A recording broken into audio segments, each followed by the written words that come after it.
अस्सलामुअलैकुम and welcome back to my channel. तो आज हम बना रहे हैं पास्ता। ठीक है, जो मैक्रोनीज़ भी कह सकते हैं आप, जो मोस्टली बच्चों की फ़ेवरेट होती है। ठीक है, मैंने सामने एक आपके पैन ले लिया है और उसमें पानी डाल दिया है ऑलरेडी, और चूल्हा मैंने जला लिया है। ठीक है, बहुत ही सिंपल इंग्रेडिएंट से बनाएंगे। तो सबसे पहले जो मैं इसमें ऐड करूँगी वो है सॉल्ट। ठीक है, 2 टीस्पून। आप अपने टेस्ट के हिसाब से भी ले सकते हैं, कोई ज़्यादा कोई कम।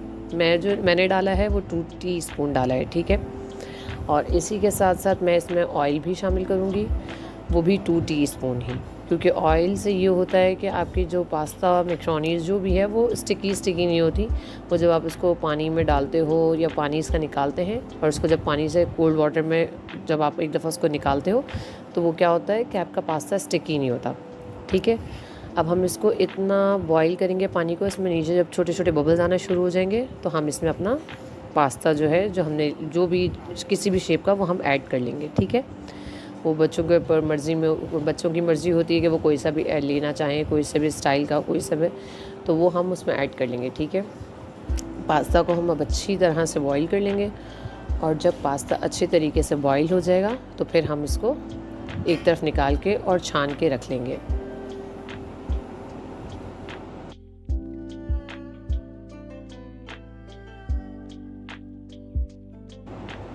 यहाँ पे अब हम चॉपिंग बोर्ड पे, जैसे कि आप देख रहे होंगे, मैंने वेजिटेबल्स ले ली हैं। वेजिटेबल्स में हम ज़्यादा कुछ नहीं ऐड करेंगे, सिर्फ हमने कैप्सिकम और कैरेट्स लिए हैं। ठीक है, अब हम इसको अपने अपने शेप्स के हिसाब से कटिंग कर लेंगे। कोई स्ट्रेट कटिंग करता है, कोई लंबा कटिंग करता है, कोई स्क्वायर में कटिंग करता है, छोटा बड़ा, वो आप लोगों की मर्ज़ी है।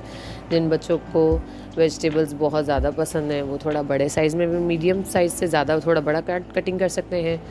मैं थोड़ा छोटा छोटा कटिंग करती हूँ, क्योंकि मेरे बच्चों को थोड़ा मतलब मज़ा आता है स्मॉल साइज़ में, तो वो इजीली उनके फोक में आ जाती हैं।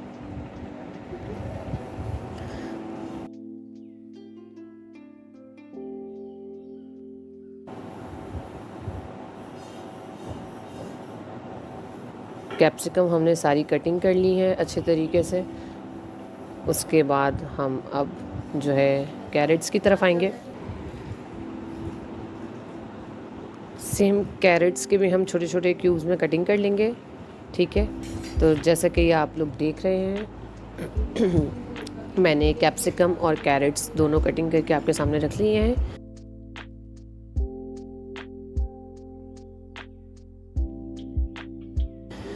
अब इसके साथ ही साथ हम दूसरा पैन लेंगे, जिसमें हमने मैक्रोनीज़ बॉईल की थी, वही पैन हम दोबारा यूज़ कर लेंगे।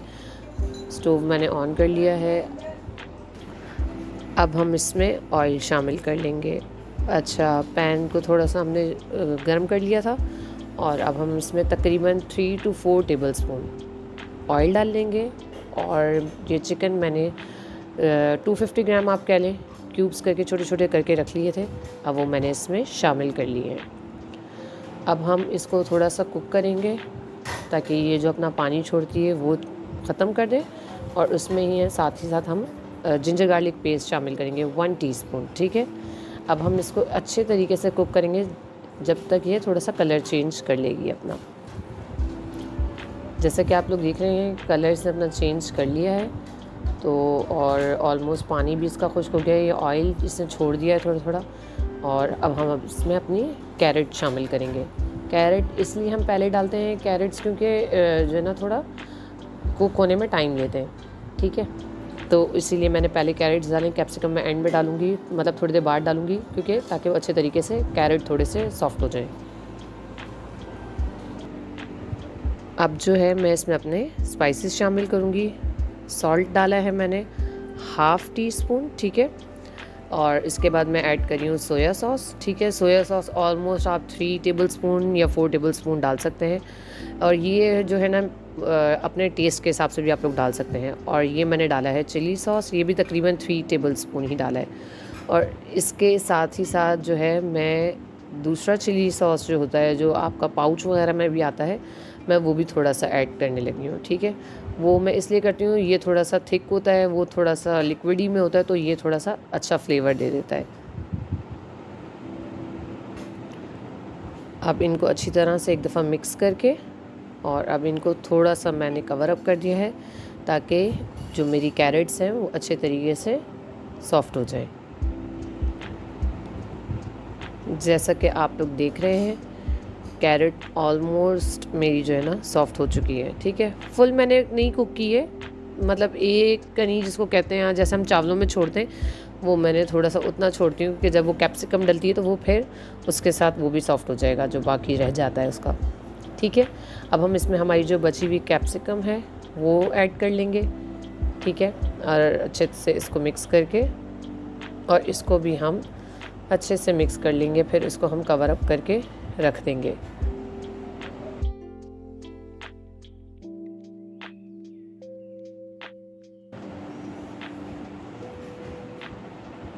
कैप्सिकम ऑलमोस्ट हमारी वो भी डन हो चुकी है, तो मैंने उसके ऊपर से थोड़ा सा ब्लैक पेपर पाउडर जो है वो भी डाला है। ठीक है, वो आप ये समझ लें कि ऑलमोस्ट हाफ़ टी स्पून, क्योंकि ये ज़्यादा मैं नहीं यूज़ करती क्योंकि फिर ये गले में लगती है। ठीक है,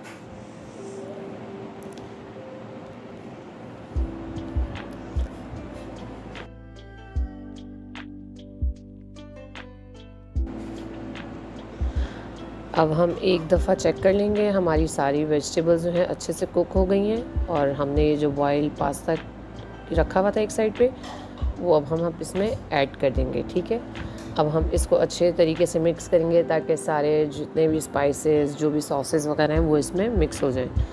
अच्छे तरीके से इसको मिक्स करने के बाद हम इसको 5 to 7 मिनट्स हम इसको कवर अप करके रखेंगे, और फिर जो है हमारा पास्ता जो है रेडी हो जाएगा। क्योंकि इसको इतना ज़्यादा कुक नहीं करना होता, बस ऑलमोस्ट क्योंकि हमारी हर चीज़ डन है। तो जनाब ये देखिए हमारा पास्ता आपके सामने बिल्कुल बिखरा हुआ, कोई स्टिकी नहीं हुआ, कोई हमारा पास्ता ख़राब नहीं हुआ। ठीक है, अब हम इसको सर्व करेंगे और खाएंगे।